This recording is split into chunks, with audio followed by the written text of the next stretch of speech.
Welcome to another episode of Square State Sandlot. I am your host, Bill Montoya, and joining me again is the lovely Raph from his hotel room. I think you should just, I don't know, buy stock wherever you're staying because I'm sure you're helping them out.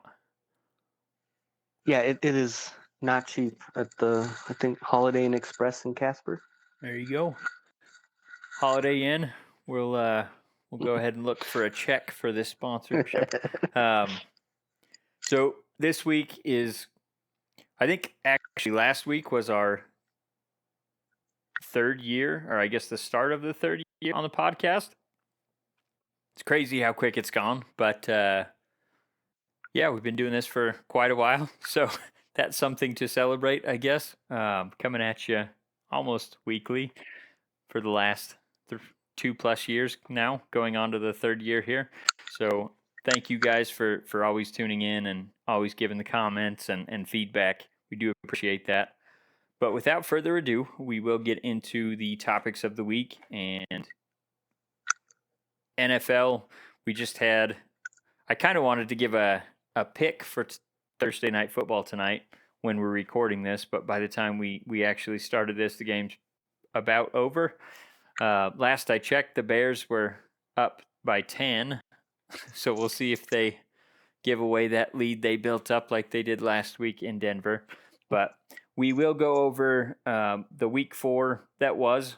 So, and we probably won't cover, every single game in detail, but we did want to at least, go over the score real quick, and we'll add a little color to any of the ones that were closer or at least interesting.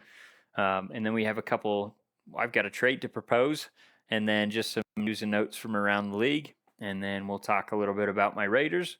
And then finally, we will talk about the MLB Wild Card Playoff Round. Raph, I know it didn't go so well for you, but we'll get into that. It did not. When we reach that.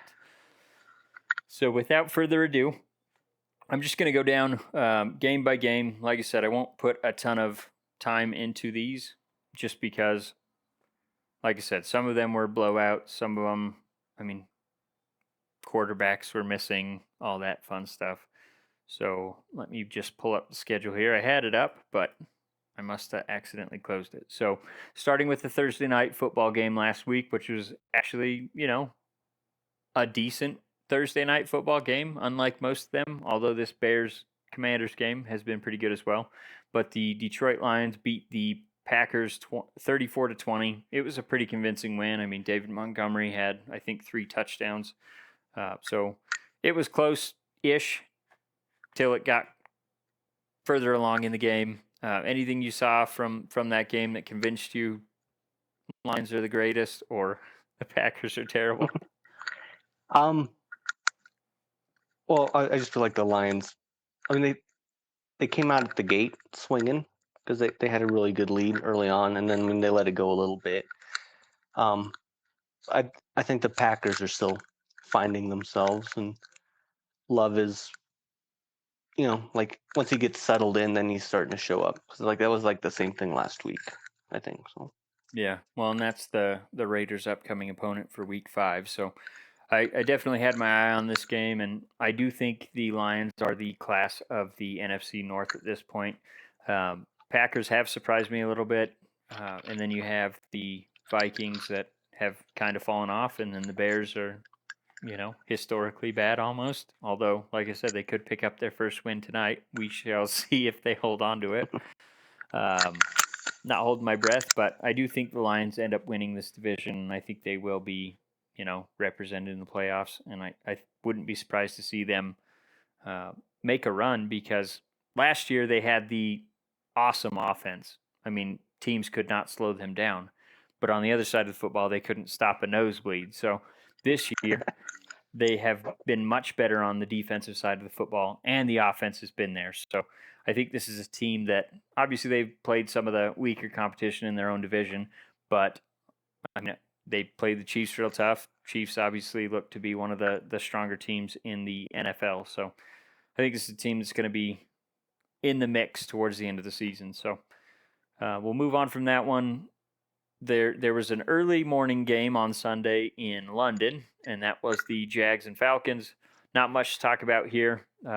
Other than Falcons, I mean, they didn't have much offense to muster, and that was disappointing. I really thought Desmond Ridder was going to be the answer at quarterback for them, but it is. I think they made a pretty puzzling move last year by starting Mariota when they already knew what he had, and they didn't start Ridder until I think there was only 2 games left in the season. So I think that kind of stifled his development a little bit, and I question the waiting to get him in there to see what he had that late into the season, because at that point he could have had more games under his belt and all that. So I do have an interesting trade proposal after we get through all these games for the Falcons specifically, and I would love to hear your thoughts on it. But we don't need to go any further into that game. Jags looked good, Falcons did not. The next game we have on the docket is Kyle Steelers against the Texans. Did you pay much attention to this one? No, I was away from TV in the morning, so That's fair. And I mean, it's not something you would have wanted to watch anyway, unless you're a Texans fan. Kyle Steelers did not show up. This is, I mean, really the only game that they even had any semblance of an offense was against my Raiders, and obviously that was contributed to by my Raiders turning the ball over 3 times, allowing them to get on the field and have a lot more opportunities than they should have. But this game was, I mean, obviously we would cover it in a lot more detail if Kyle was here to talk about it, but he's not. So not much to say other than Tomlin has promised changes are coming after they basically haven't scored points all season. And I'm curious to see what those are. But he is probably alluding to maybe a change at offensive coordinator, although you can't really do that in the middle of the season because are you going to install an all-new offense right in the middle of the season? Steelers fans, you might be just living it out the rest of the season, but I wouldn't be surprised to see maybe some moves made on the offensive side of the football in terms I of don't know. personnel. I mean, if you base it off of the fans in the stands, they're more than willing to see a whole new offense. Well, yeah, I mean, you can always say it can't get worse than this because, I mean, really, unless you're throwing up zeros, it can't be much worse. So I guess we'll see. I wish Kyle would have been on so we could get his feedback on this a little more. I mean, defense looks like it's pretty decent, but C.J. Stroud, man, I think he's probably going to be Rookie of the Year if he doesn't get hurt. Yeah, he's been surprising. Like, given the whole Houston team, like how they've come together. But really, I mean, they've been played above what I thought they were going to play. I thought they were going to be, another team at the bottom of the division again and then start to see some strides next year. But, I mean, they've got instant returns from both of their top draft picks in Will Anderson and C.J. Stroud. And it seems like, what's the head coach's name? DeMeco Ryans. He's got that defense playing very well after they were not great last year. So I think him turning that around and then C.J. Stroud playing the way that he has, it's going to put them in the talks for that division because of how weak it is. Obviously, the Jaguars could pull away, and I think they will. But the Colts and the Texans have both looked a lot better than I thought they would this year. So we shall see. Moving on, we had the Bears and the Broncos in the Toilet Bowl. That actually ended up being a pretty good game. Chicago jumped out to an early lead. I think they were up 21-7 at halftime and ended up losing 31-28. So, what did you see in that one? Well, I did not watch that either. So. Okay. That unfortunately that one was forced upon me because even though, Vegas is only 2.5 hours from here, for some reason we still have Denver as our local team. So even though that's, 9 hours from here, but it's fine. So I was subjected to this game. And it was okay. Like I said, I was cheering the Bears. And Justin Fields definitely looked like he was starting to turn things around in this game. Defense just let it up, and it kind of seemed like whoever made the last mistake was going to lose, and that's what ended up happening. So we won't spend too much time on that, although this game could have some major implications in the who gets the number one pick overall in the NFL draft this upcoming season. So, But I mean, as far as the Bears go, and now you got like last week and this week, it definitely looks like they're a first half team yeah, for sure. because they were killing it at halftime versus the Commanders, and now they're letting them come back. Are they losing now, or is it? Oh, I don't think they were losing. But I'm just saying, like they just let off the gas a lot. Definitely seems like that, or maybe the defense just can't keep it up as long as they need to. I don't know. It's definitely puzzling how good they looked the first two halves in the last two games, and then how bad they looked. And it's not even how bad. I mean, the offense is kept up, but the defense just ain't keeping anyone out of the end zone. So, the next game, Eagles and Commanders. This one was very surprising to me. Commanders basically kept in it right till the end, forced overtime. I thought Ron Rivera should have went for 2-point conversion right at the end of the game rather than going for the tie in overtime because his defense that's what everybody was else is saying too. And I mean, obviously the Eagles kick a field goal, walk it off. So hindsight 2020, but usually he's the type of coach that's rolling the dice on those type of situations, and for whatever reason he didn't this time. So that game was that's why I picked the Commanders in this Thursday night football game in our Pick'em league, because I was like, well, they almost beat the Eagles. Surely they can beat the Bears. So we'll see. But last I saw, they were down 10. So these first few weeks, it's definitely been an any given Sunday thing. For sure. It doesn't seem to be any continuity from week to week with some of these teams. Well, and speaking of which, we had the Ravens and the Browns, and the Browns looked unbeatable last week, obviously, or the previous week. Obviously, they were missing Deshaun Watson, so I didn't expect them to put up a ton of points, but their defense has kept them in every single game this year, even when Deshaun wasn't looking particularly good. But, I mean, the Ravens basically just blew the doors off of the Browns, sans Watson. So I think the Ravens' offense is really starting to come around. Obviously, the defense isn't what it used to be in years prior, but I think they're going to have a good enough team to take that division and probably, maybe do some damage in the postseason if Lamar can stay healthy. And that's always the caveat there with that team. So, but I like what I see with that new offensive coordinator for sure.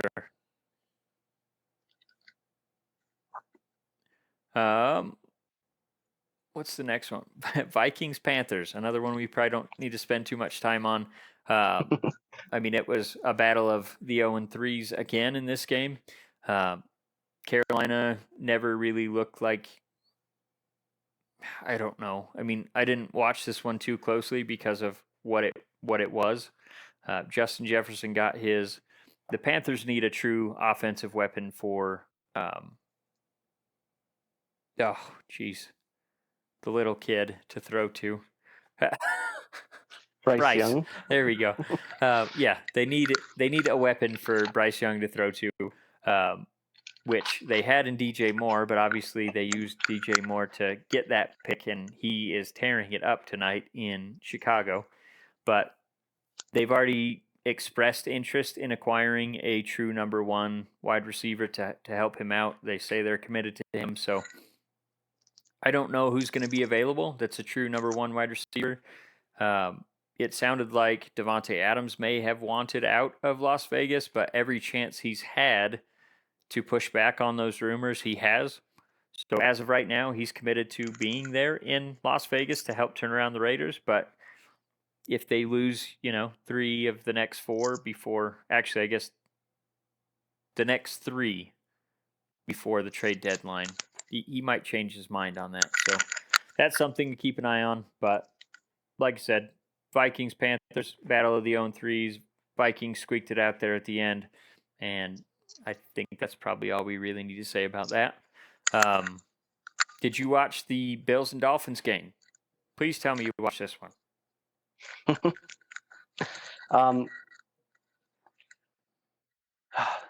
I was trying to watch it, but okay.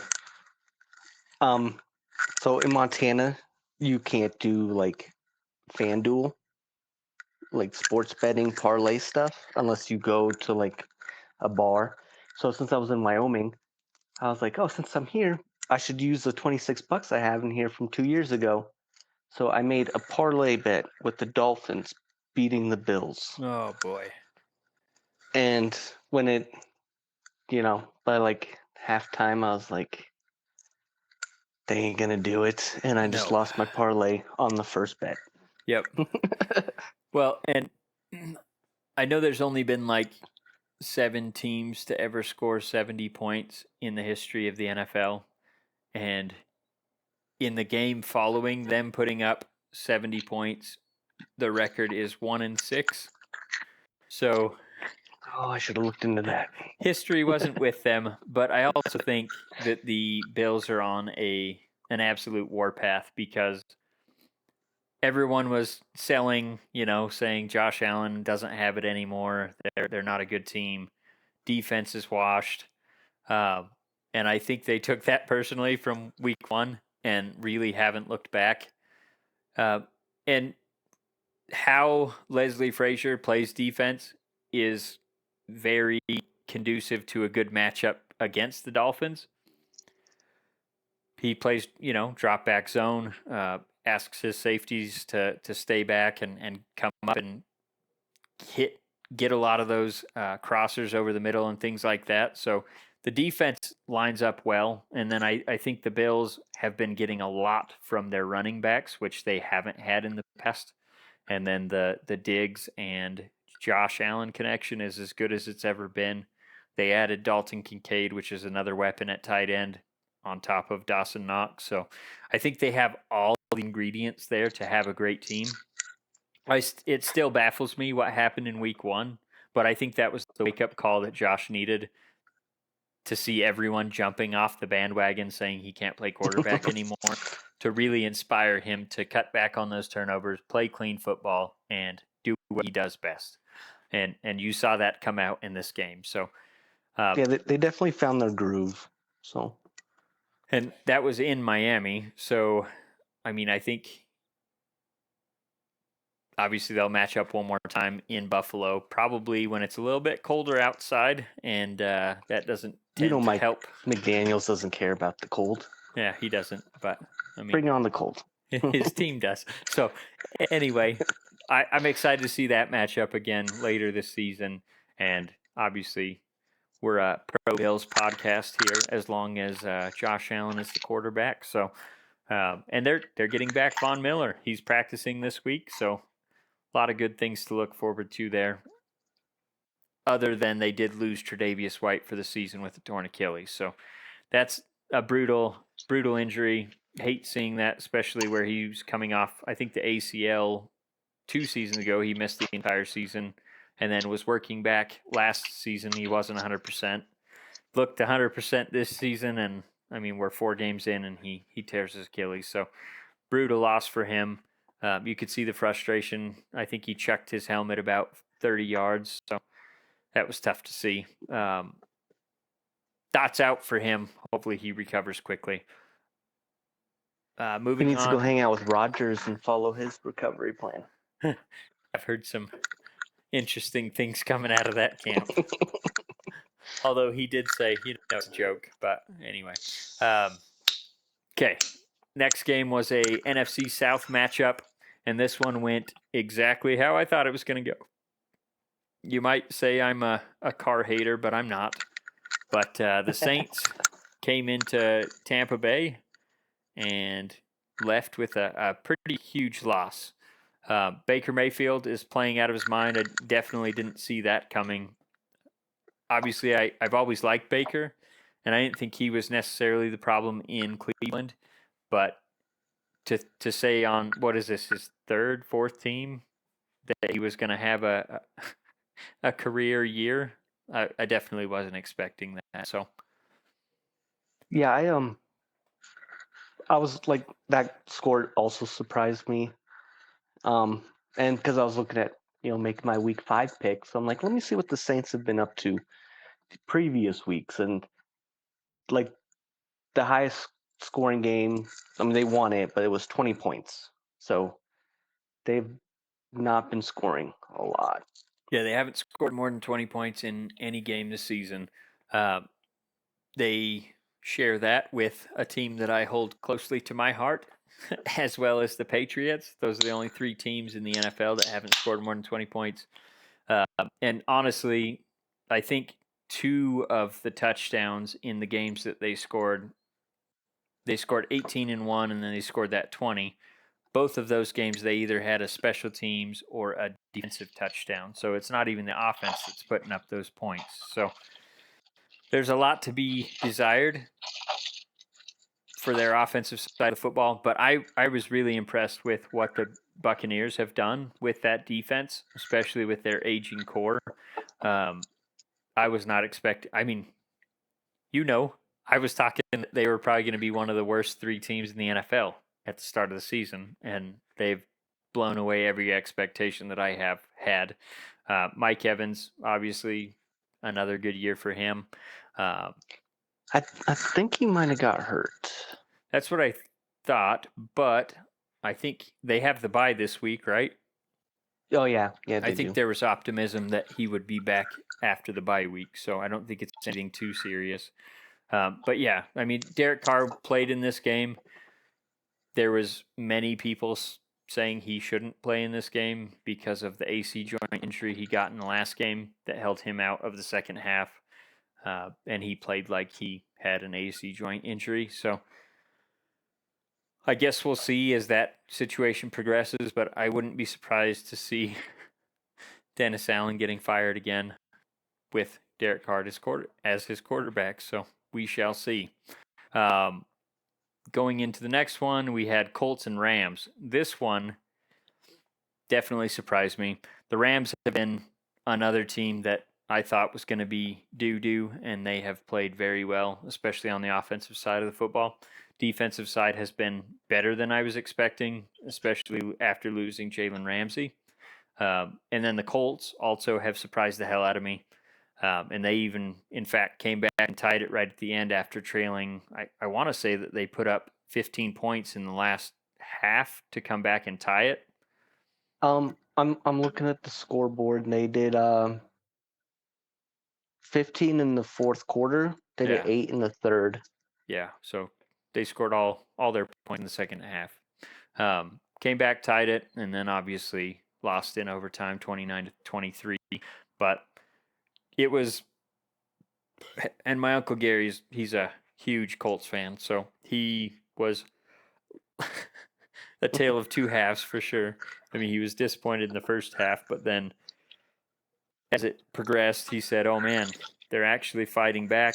I love to see that from a young team." So, and they're getting Jonathan Taylor back this week, and he sounds like he is over his trade request because they're performing better than I think he thought they were going to. So we'll see how he can contribute. Obviously, if he plays anything like he did 2 years ago when he was the consensus number 1 overall pick in fantasy because of all the points he was putting up. I think the Colts could make a run definitely in that division. I mean, I know I've already talked about Jaguars are probably going to lock up this division just because of the talent they have on the field. And I've also said the Texans could, stick in it till the end. I don't think it's going to take, 12 wins to win this division. So I think whoever gets in is probably going to have like 10 wins, and then everyone else is not going to make the playoffs. Jags probably have lead on that, but I really think Colts, Texans, and Titans will all be in it till the end. So it's going to be an interesting division for sure.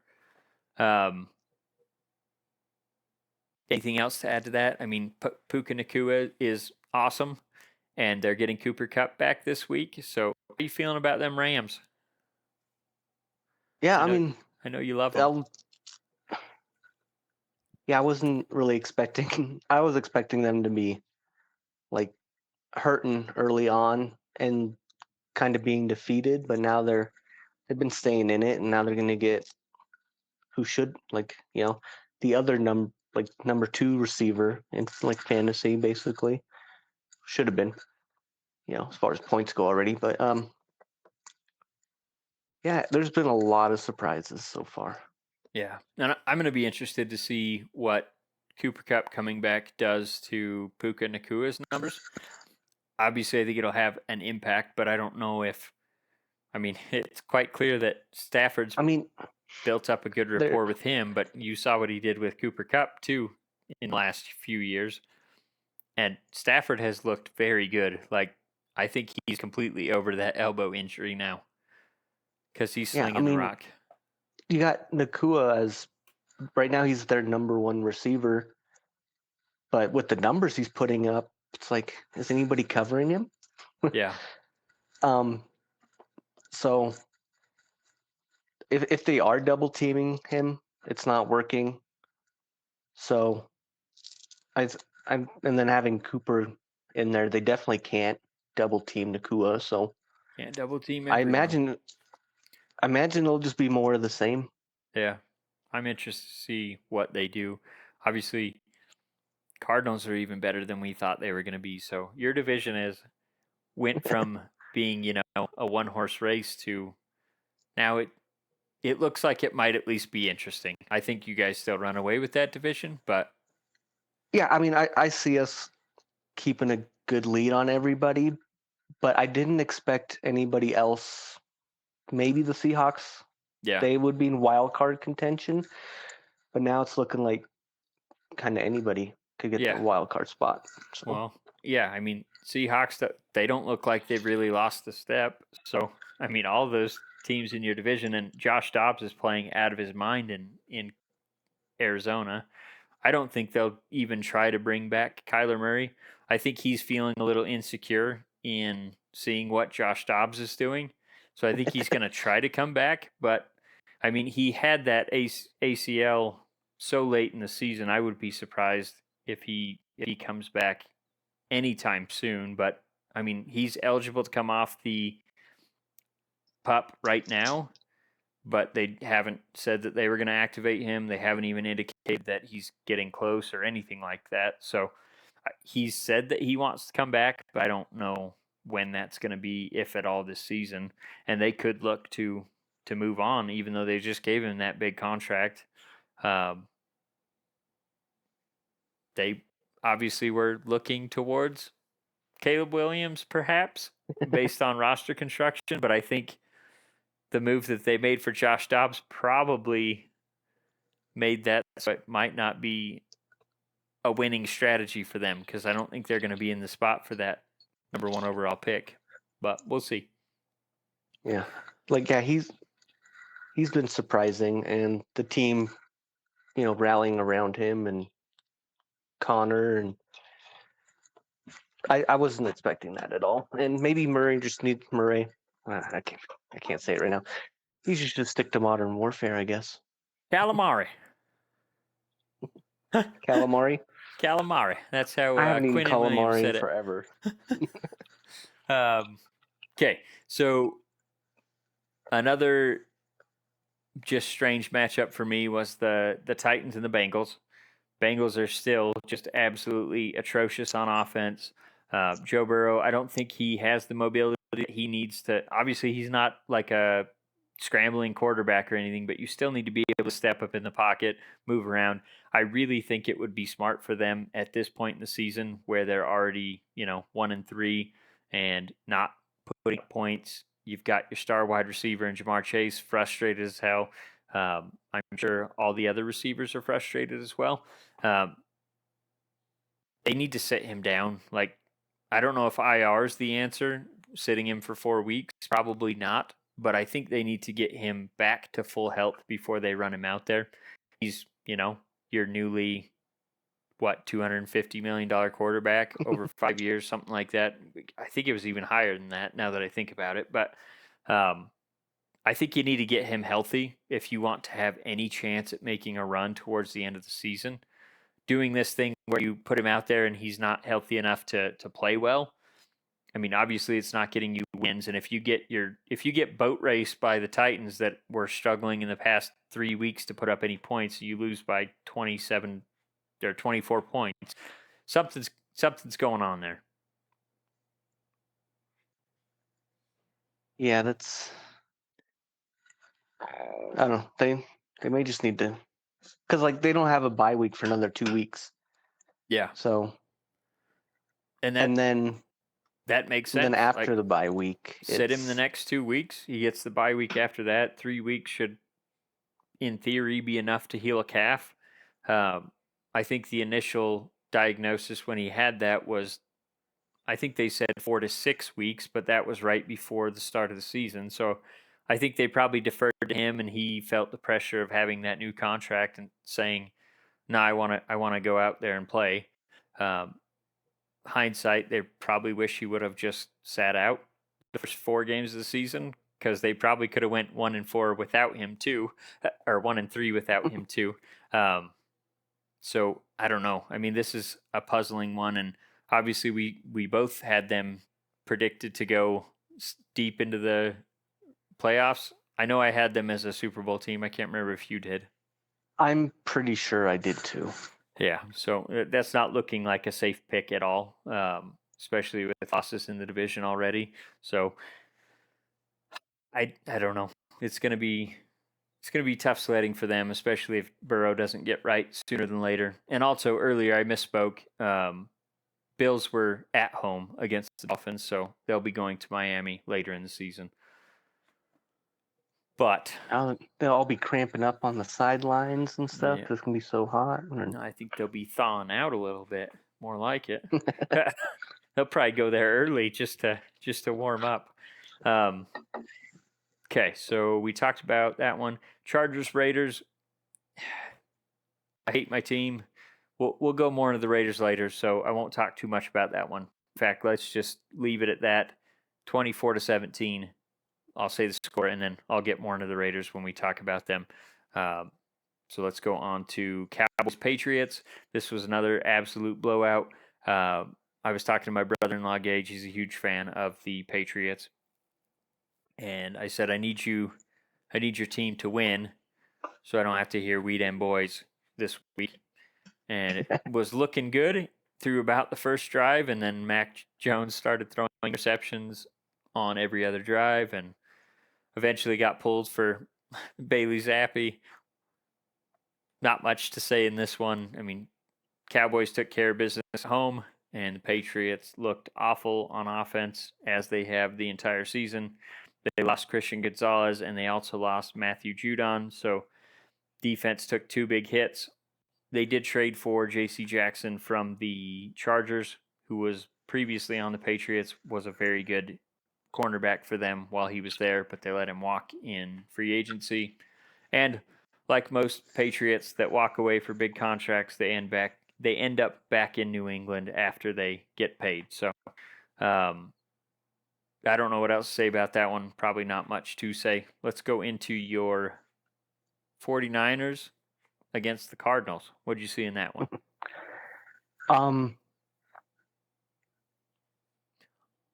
I mean, the 49ers came out strong. I mean, they had a little bit of trouble stopping like the run and stuff. But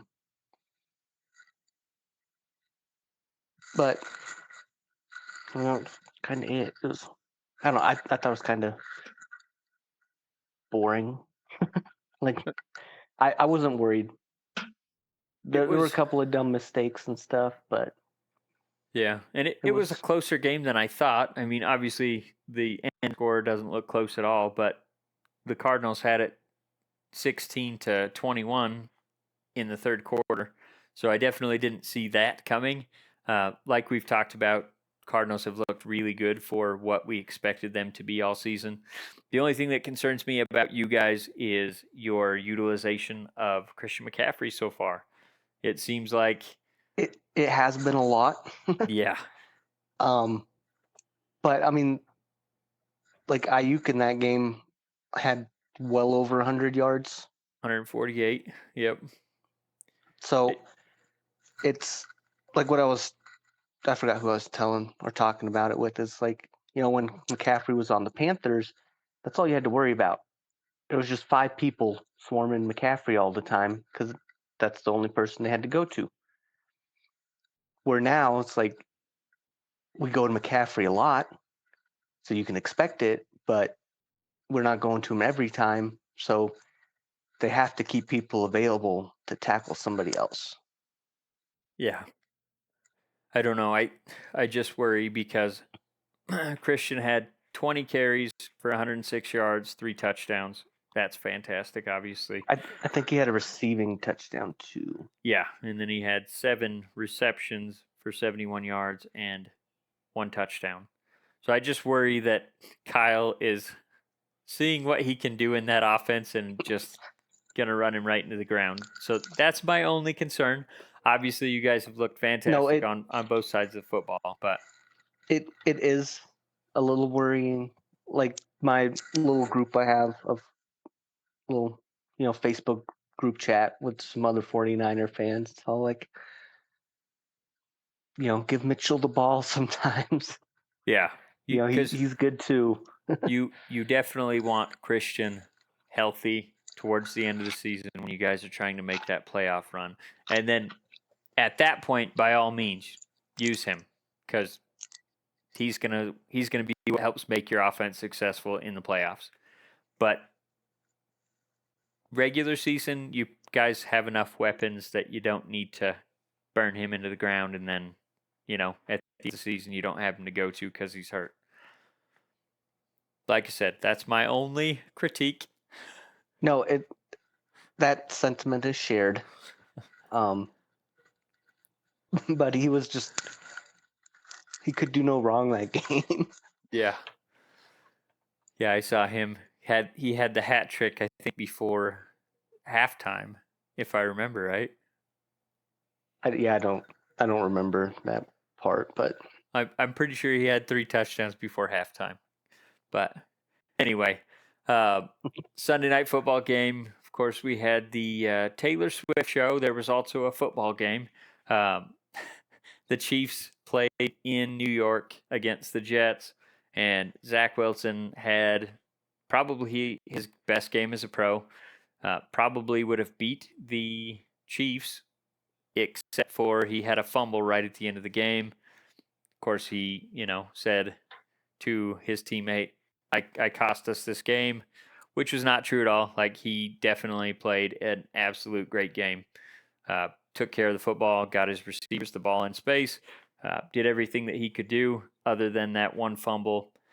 I think the NFL had the Chiefs money line because there was a few very suspect calls towards the end of the game. There's a called holding and then a missed holding on the Chiefs that were both very well. I think the one on Sauce Gardner was ticky-tacky at best. I don't think I ever saw him.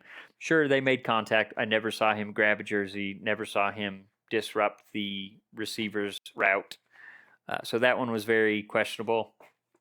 And yeah, that one then, looked pretty even. That one, like, as much as he touched the receiver, like, the receiver did the same thing. Could have gone either way if you were going to be like that about it, yeah, they were definitely hand fighting. I don't think either of them was egregious in what they were doing. So I think that one's got to be let go.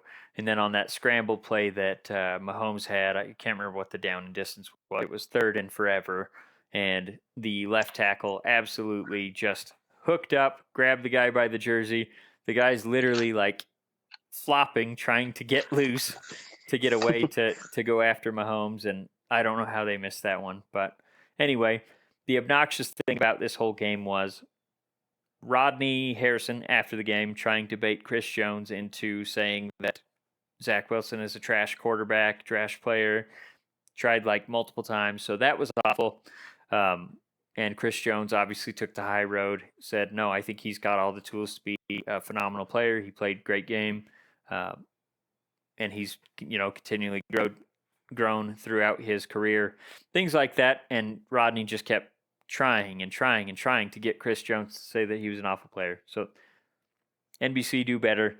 And then you had the entire time the Taylor Swift show, where they're just showing up in the booth every time a play happened. They would cut up to the booth to see what Taylor Swift had to think about it.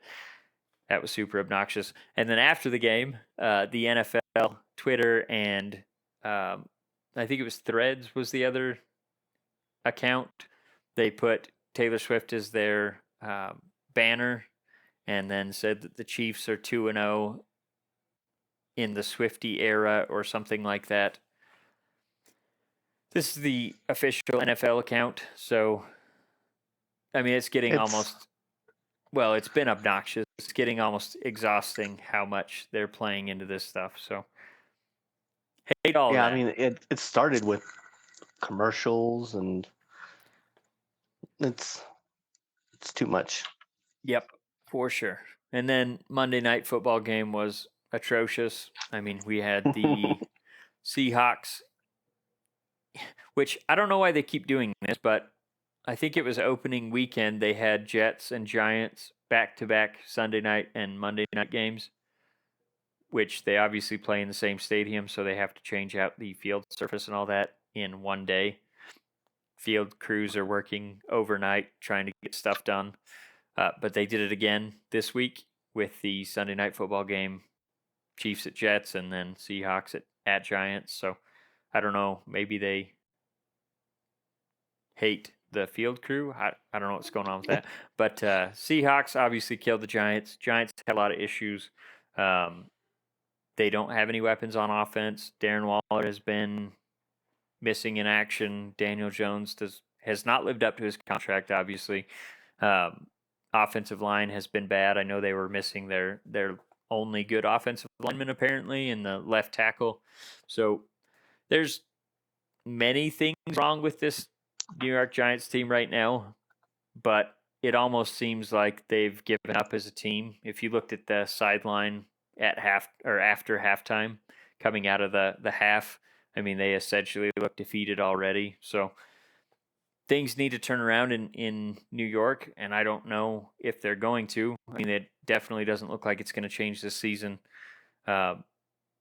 Dable essentially looked dejected with Daniel Jones. He showed him a play on the Surface tablet and then ended up chucking the tablet because he was just disgusted with what he saw.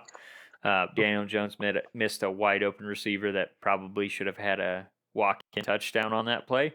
So I don't know. I don't know how things get better there. Obviously, I picked them to make the playoffs as a wild card team, second to the Eagles, and that is not looking like a good pick this year.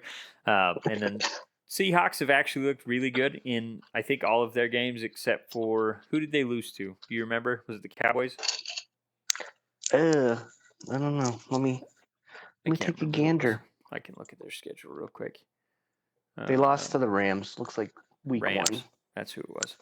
Which, again, that was a surprising one for us. But okay, they were probably sleeping on the Rams. They were probably getting ready for the Lions in week 2. Yep. Okay. Anything you had to add to the week that was for week 4? No. Okay. So, like I alluded to, we were going to make a Thursday night football pick, but that game's probably over at this point. So, a little late to make that pick, but I am going to just see if the game's over. Looks like the Bears scored in garbage time, 40-20. Nice. Okay, so they ended up pulling away, actually, because last I saw it was 30-20. So they put up 10 more points. Is it over now? Yeah, no, it's over. Okay. I think when we started, there was less than 5 minutes left. So makes sense. So yeah, I did pick the Commanders, and that's who I would have picked in this game. Like I said, they were coming off that high of taking the defending NFC champs to the overtime game, and yeah, I don't know what happened, but didn't show up. Bears did. So I did say I was going to make a trade proposal.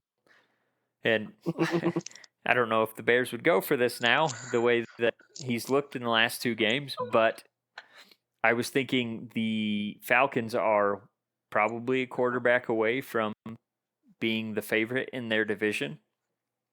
And the Bears look like they're, well, I guess I shouldn't say they are, but it looked like they were on their way to the worst record in the NFL with Justin Fields at quarterback. And I think that would lead them to taking a different route in Caleb Williams at quarterback. So I was going to propose a trade for Atlanta to make a trade for Justin Fields from Chicago for, I don't know, I didn't think it would take much draft compensation to get him out of there because, like I said, they were losing with him. They would lose without him. And you're not going to get a ton back for a quarterback you've essentially given up on, saying that he's the problem. So I would have said, before this game, probably like a 4th, 5th round pick would have maybe got him, or maybe some combination of 2 later round picks. But the reason why I say that would be such a good pick for Atlanta is Arthur Smith would absolutely scheme the hell out of that with what he's done with Cordero Patterson. You throw Justin Fields, an extremely mobile quarterback, into that. I think he would scheme that up very well. You already have a weapon that for some reason isn't getting used in Kyle Pitts, but if you can do that RPO stuff with Justin Fields and then get Kyle Pitts coming out of the backfield at the tight end position, coming off those block and drag routes, things like that, I think that would be a very dynamic offense and kind of revive the Michael Vick type offense in Atlanta. I think the city would absolutely jump behind that opportunity to bring him in there. Any thoughts? I mean, I just feel like you have too much faith in Atlanta. Well, I got faith in Arthur Smith. That's the thing. I think he. I mean, you also had faith in Dable. So. Well, I think he could turn it around, but I don't think he really wanted Daniel Jones to be his quarterback. So it was kind of a situation that was forced upon him with how well they played towards the end of the season, and Daniel Jones looked like he was starting to turn the corner. So they were forced into a hard spot where they're probably not going to be able to draft a quarterback that's going to improve their roster. But if they don't bring him back, what's that going to say to the fans? So anyway, I really do think that would be very exciting to see Justin Fields there in Atlanta. I know you're not a huge fan of Justin Fields. I am. Not a huge fan of the Falcons. I'm not a fan, but, I think that they're doing some pretty good things there, and they're in a super weak division, so.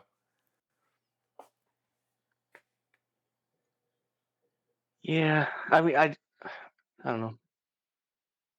Apples and oranges, I feel. Okay. I know Logue doesn't like me bringing up the Michael Vick Atlanta days because he had to watch that twice a year against the Panthers, but all right. And I mean, then, that was back in shoot, that was when a was long Michael time Vick ago. playing? Yeah, that was. I think the 49ers were there too. Yeah, long before time the ago. realignment. Well, and the other reason that I was saying that I think that Chicago was on the way to a tankathon is because they also told Chase Claypool to stay at home. And this is after, I think they gave up a 2nd round pick to bring him there. And rumors are that they would be essentially willing to take anything for him at this point, any draft compensation to get rid of him. It's not looking likely that anyone's going to be willing to trade for him because of the effort that he's put in on the football field up to this point in the season. And you would think if a team that's winless can't make use of you, what is a team that actually is got a good roster is going to do with you? So I don't know. I think he'll probably get picked up if they end up cutting him just because then they won't be responsible for his salary. They won't have to give out anything up to take a flyer on him. But I mean, the Browns seem to like those kind of players. So well, yeah. The Raiders also love former Pittsburgh wide receivers, so maybe they take a little pass at him. they just. I mean, if you want something toxic in your locker room, he's right there. So Yeah. We like that, so we'll bring him in. I mean, we brought in Jerry Tillery, and I'm sure you saw what he did to Justin Herbert on the sideline last week, which we'll get into very soon. We already mentioned Jonathan Taylor's returning from the PUP list. Like I said, he seems to be content for now to be back with the Colts. I think some of that has to do with their record, but I also think he realizes he's stuck between a rock and a hard place with Jim Irsay. Irsay's not going to let him get out of there, and he's also not going to give him a new contract. So Jonathan Taylor essentially said, we'll talk about trades or contracts and all that stuff in the off season. So seems like he's going to make his way back. And like you said, if he can contribute, might make the Colts an even better contender in that division. So Cooper Kupp, we already mentioned he's back and practicing. We already mentioned the J.C. Jackson trade from the Chargers to the Pats, and the news about Christian Gonzalez and Matthew Judon. Those are both potentially season-ending injuries, but did sound like there's some optimism that Christian Gonzalez could return towards the end of the season.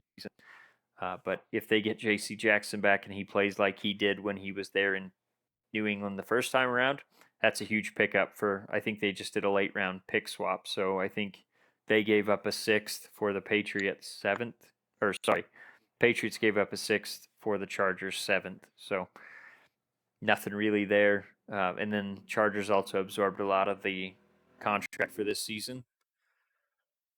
So we'll see what happens with that. I'll be interested to see how he plays there because he did not play hardly at all for the Chargers. And when he did, he wasn't playing well. So this came to a almost predictable ending. And then last note for NFL, rest in peace, Dick Butkus, who died today at the age of 80. Tough to see that. yeah, I just saw that earlier when I was looking at the Bears game, actually. So I saw that as a side note. I'm like, is this real news? I had to double check. It sure is. Okay, so I'll get into the Raiders real quick, and I know I always say real quick when I'm talking about Raiders, and it rarely is. But we already alluded You want me to set a timer? Yeah, set a timer. Cut me off at 3 minutes. So they lost to the Chargers. I thought we would be 2-2 at this point in the season. We're 1-3. Thought this was a game that they should win, especially with Brandon Staley making a lot of decisions that he has made this season. And in fact, he gave us an opportunity. He went for it on 4th and 1 at his own 34. Max Crosby came up with a huge stop, and for some reason we couldn't punch it in and end up losing by 7. It's really frustrating because, Josh McDaniels is an offensive guru, but for some reason his $100 million offense can't score points. And obviously we had a rookie quarterback in Aiden O'Connell starting this week. So there's going to be some learning curve there. I think we saw that with some of the passes he made. There was definitely the one that Devontae Adams got hurt on. He threw it a little behind him, so Devontae had to kind of go back towards the cornerback that was trailing him, and that allowed the cornerback to jump on him, and they both landed on his shoulder. I thought he was done for weeks, but he came back after halftime and actually put up, I think, 7 catches for almost 100 yards, somewhere in that range. Should have had a touchdown, but we didn't review it for whatever reason. Another questionable McDaniels decision, which there's been no shortage of those. So with all those things being said, the game was still winnable, but that's what we've been talking about for the last 2 years. I mean, we've been in all these close games, but we still find a way to lose them. and it's always every single week it's the same story. We're so close, but we're not turning the corner. Josh McDaniels is now 7-14 in his first 21 games as a Raiders head coach, meaning he's losing twice as often as he's winning. Not a good record. not a winning recipe. You have fans yelling at the owner, Mark Davis, in the stands, telling him to fire the head coach. He's yelling back at them. So there's obviously some tempers boiling up here, and I think that's extending to Mark Davis. He's preached patience with this rebuild, even though they didn't want to call it a rebuild. But nothing that Josh McDaniels or Dave Ziegler have done leading up to this point lead me to believe that they are the people that turn this around. So I think in the next 3 weeks, we have 3 very winnable games against the Packers, Patriots, and who was the third one? Bears. Yes, Bears. So those 3 teams obviously don't have great records. They're not great teams. I think the Packers are probably the best out of those 3. I was going to say the Packers are probably going to be the toughest game. So if we go 0-3 and we're 1-6 leading into the trade deadline, I think there's going to be some major trades happening. Like I said, I said Davante Adams wants to be a Raider. He wants to be part of the solution. But if he's unhappy because they're 1-6 and obviously going the wrong direction, because the schedule gets a lot harder from here. Like, this is the easy part of the schedule. We start playing more division games and more, I guess, tougher competition towards the end of the season. So this is the time of the season where you're padding your stats and you're, building up that record to hopefully go 500 at the end. Get a little bit of a cushion. Be in playoff contention at the end of the season. So if they lose, I would even say if they lose 2 of the next 3 games, Josh McDaniels' seat is going to be very hot. And I would even say unless you start to see a lot of progress from the rookies and the picks from last year, I think you're going to see maybe even Dave Ziegler getting a warm seat, so to speak. So I don't know how much I really want to go into it any further. I mean, I think that's kind of what we're looking towards in this upcoming matchup in the next couple weeks is what are we going to be in the future? I think there's only one person on this roster that is untouchable, and that's Max Crosby. But I think Jimmy Garoppolo comes back this week. He's almost out of concussion protocol. I think he's going to get the next 3 games. And if they don't win 2 of 3, I think at that point they're probably going to make a move to Aiden to see what he's got towards the end of the season. I wouldn't be surprised to see Josh Jacobs moved. Like I said, if Adams wants out, I think you're probably going to have to appease him and get something back. Because if we go 1-16, or I mean, even let's say best case we go 3-14 or something like that. I mean, you're just wasting the prime of these guys' careers in Max Crosby and Davante Adams.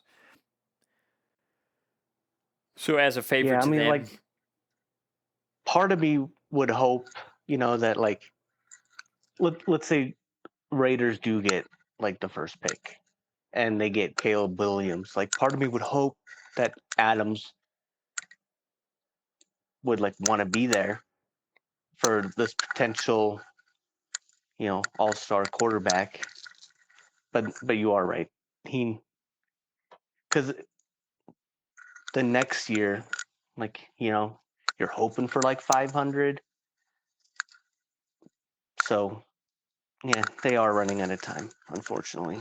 Yeah, especially for him. I mean, he wants to be an all-time wide receiver, and I don't know that he's going to get that ever with Jimmy. And I think that's why he threw a vote of confidence to Aiden O'Connell. I mean, he said, I absolutely believe in this kid. So that leads me to believe that he wants to see what Aiden O'Connell can do. I think he knows that he's got a more powerful arm than Jimmy. I mean, some of the passes that Jimmy's throwing are going to get someone killed. I know we've talked about this off air, but I think Aiden has all the arm talent in the world. Um, Obviously, he was a little late on some of those throws, but that was his first game in a regular season game. So I think he actually played pretty well with those expectations set. So I definitely I want to mean, see he what he he did has. have a lot of pressure on him Oh too. yeah, So yeah. I guess I should mention that too. Mac had 6 sacks, and I think he had another 5 hurries, 4 tackles for loss. Like, this was a career game. 2 forced fumbles, 1 was recovered by the Chargers. So, and the thing that just absolutely baffled me was we did not double team him at all. There was 2 snaps where he got chipped by someone other than the right tackle or the tackle that was assigned to him. So I don't know. I mean, Josh McDaniels went up in the press conference and said, "Well, we did everything that we could to slow Mac down." And if that's his answer, is one single cut or single assigning a tackle that's obviously getting destroyed every play to him, if that's his idea of that, we threw everything at him. The guy's got to maybe he go. was watching a different game. Well, and that's the thing. Back in the day, you could say things like that, but now with all the analytics and you've got the all 22 footage where everyone can see what you're doing on every single play. I mean, you can't just go out there and say, yeah, we doubled him quite a bit when you literally did it on 2 plays. You can't get away with things like that. And he expects you to believe what he's saying is verbatim what happened. So I don't know. The guy, obviously I've had enough of him, and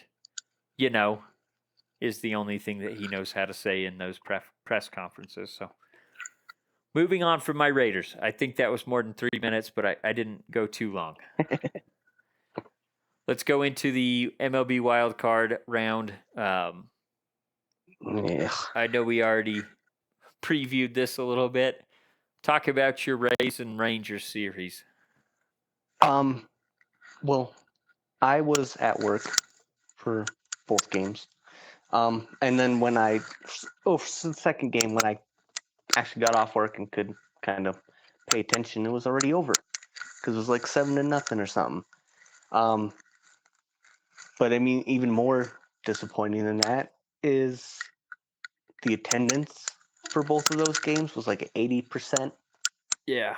Um, you know, there's they've been threatening to leave Tampa. Well, St. Pete actually, is where the stadium's at. But and there's all this fuss about keeping them, but still nobody's showing up.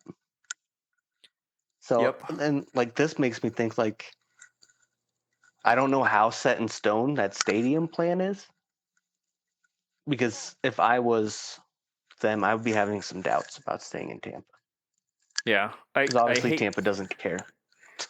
I hate to say that as well, because my team's obviously talking about potentially leaving, but it's fair. And all I know is last time Oakland was in the playoffs, there were 54,000 people in the stands.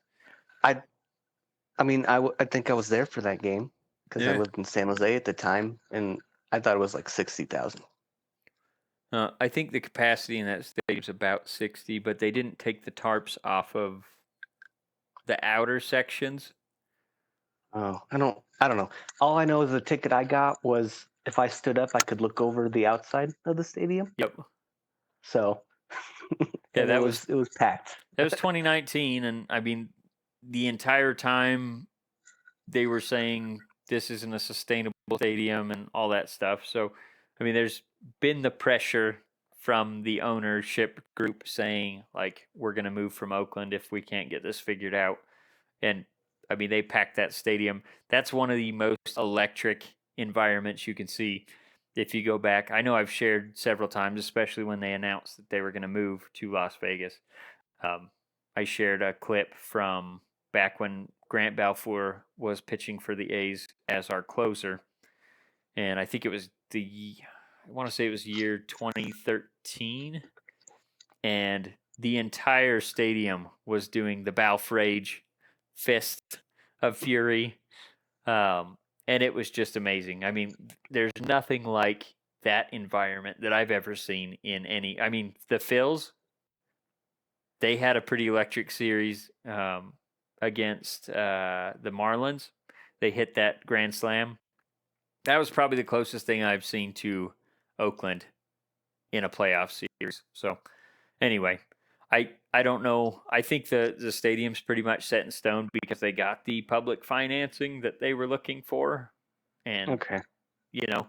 That'll still keep them on revenue sharing if things don't go so well. But Yeah, I guess it should also be noted that like 80% capacity for the Rays was around 20,000 people. yeah, and that's so small. Yeah, like you would think that they could have easily got 100% and people being mad that they didn't open the rest of the stadium or something. Or standing room only tickets. That's usually what they Yeah. do in playoffs is they sell overflow tickets where people could stand and watch it from the concession area or whatever. Yeah, but like it's unbelievable. I don't know. It's very disappointing Yeah. that you can't even show up for a playoff game. So yeah, Rangers swept them. I mean, neither of the games were close. Nope. I almost picked the Rangers in this series just because Bruce Bochy is obviously a very experienced manager. I think he has the nod for sure over Kevin Cash. I don't think Kevin Cash is ever going to live down pulling Blake Snell. What was that? I'm 3 still years mad ago, at him 4 for years it. ago. I can't remember when it was, but I think they're 1-8 in the playoffs since he pulled him. So not great. But I really think the Rangers have a good team. I wasn't expecting them to win this series because they don't have the best pitching, but they put Montgomery out there and he threw an absolute gem in that first game. You guys, I don't know, you got off to that super hot start where you were setting all the scoring records ever. Definitely cooled down after that. But I mean, your division had 3 people in the playoffs, and now there's only one that remains, and that's the division champions in the Baltimore Orioles. So not a good showing for the AL East, and I really want the Rangers to win it all just because of Bochy and then Marcus Semien.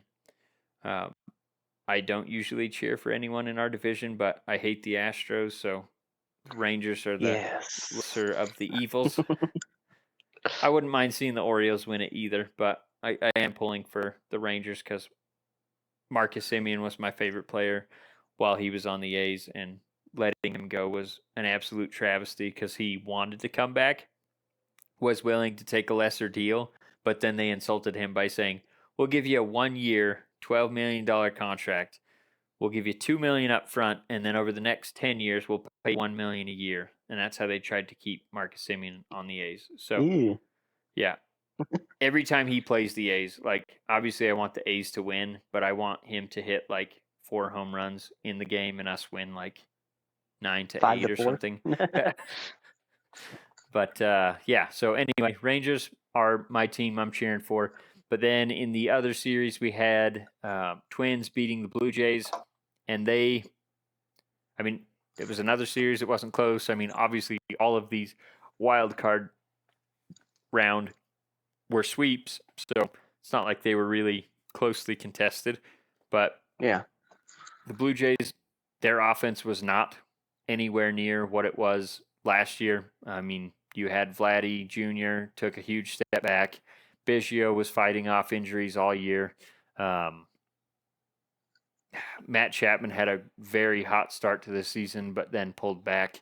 Their pitching was pretty good. I mean, they had Chris Bassett, they had Berrios. I still don't know why they pulled Berrios in the 4th. I think he had only, or maybe it was the 5th. I can't remember. I think he'd only thrown 4 1/3, if I remember right, in that last game. Just puzzling things going on all around baseball. And then you had the Diamondbacks beat the Brewers. Definitely did not see that one coming. I thought the Brewers were lined up to make a decent run in this playoff series. And Diamondbacks just, even though they didn't have their best pitcher in one of the games, they still ended up winning both.